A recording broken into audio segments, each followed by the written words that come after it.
Une des plus grandes leçons que j'ai tirées de mon burn-out, c'est qu'on ne peut pas tout régler en forçant.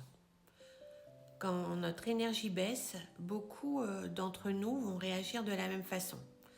On va pousser encore plus fort, on va se motiver, on va se mettre la pression, on va essayer de compenser, on va continuer à vouloir se battre.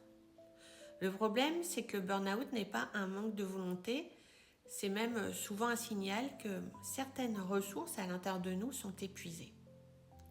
Forcer dans cet état, c'est un peu comme appuyer davantage sur l'accélérateur quand le moteur est en train de commencer à surchauffer.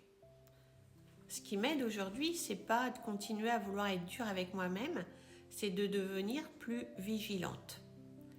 Vigilante à mon niveau d'énergie, vigilante aux premiers signes, que ce soit l'irritabilité, de la fatigue qui ne passe pas, de la colère, des difficultés à me concentrer, une perte d'enthousiasme.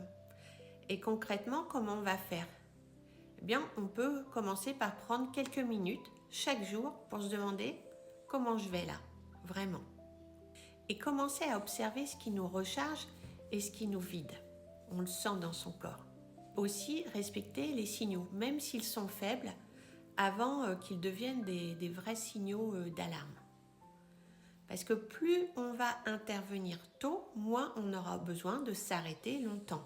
C'est pour ça que quand vous êtes en burn-out, vous venez d'être arrêté. Au début, on force encore parce qu'on n'a pas conscience de tout ça. Plus vous allez forcer, moins vite ça va avancer.